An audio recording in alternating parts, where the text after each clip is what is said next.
मेरा नाम है मिताली गोयल और मैं जय हिंद कॉलेज की छात्रा हूँ। आज हम पढ़ेंगे मंजरी पहरुए सावधान रहना। पहला प्रश्न, निम्नलिखित पंक्तियों के भाव स्पष्ट कीजिए। भाव अर्थात हमें उसका मतलब बताना है। वो वाक्य क्या कहना चाह रहा है। खुले देश के द्वारा अचल दीपक समान रहना। उसका भाव है देश स्वतंत्र हो गया है, दीपक के समान अचल रहकर इसे प्रकाशित करना नागरिकों का कर्तव्य है। अचल मतलब किसी को कुछ एक मौका मिलना। अचल का मतलब यह होता है। अगला प्रश्न है, क्योंकि नहीं मिट पाई दुख की विघट सावली कोर। इसका भाव है पराधीनता के समय में हुआ देश का शोषण तथा अभाव और हानि दूर नहीं हो पाई। पराधीनता का यह अर्थ है हम किसी के ऊपर किसी चीज के लिए निर्भर रहते हैं।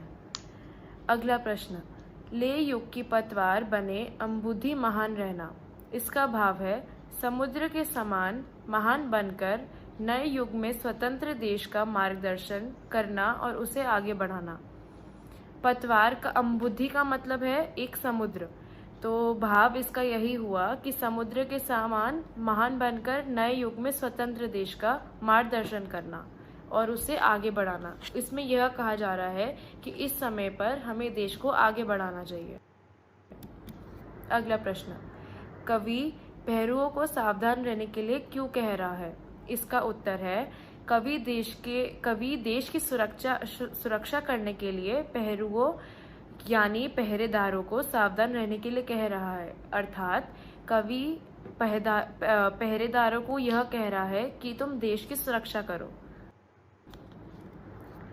अगला, दीप्तिमान में दीप्ति शब्द में मान प्रत्यय जुड़ा है। प्रत्यय का अर्थ है जो शब्द जो बाद में लगे जाते हैं। जैसे दीप्ति में मान एक प्रत्यय है तो वो दीप्ति के बाद आएगा, जैसे दीप्तिमान।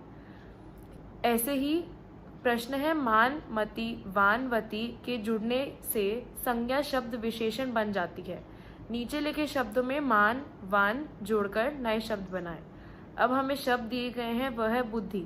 बुद्धि में हम प्रत्यय मान लगाएंगे तो उसका मतलब बनेगा बुद्धिमान, जिसका मतलब होता है बुद्धिमान का मतलब होता है जिसका दिमाग बहुत तेज हो। अगला, गतिमान। गति में हमने मान लगाया। गति में अगर हम वान लगाएंगे, गतिवान, ये कोई शब्द नहीं होता। तो गतिमान का अर्थात है जिसकी गति बहुत तेज हो। अगला है गुणवान। गुणवान में अगर हम गुणमान लगाएंगे, गुणमान कोई शब्द नहीं होता, इसलिए गुणवान मतलब जिसका बहुत गुण हो। अगला है शक्तिमान। शक्तिमान आप सभी जानते हो शक्तिमान का अर्थ क्या है। शक्ति मतलब जिसके पास बहुत ज्यादा शक्ति और जो बहुत तंदुरुस्त हो। रूपवान, रूप में रूपमान नहीं लगा सकते, वही क्योंकि उसका कुछ अर्थ नहीं बना। रूपवान मतलब जिसका रूप बहुत अच्छा हो।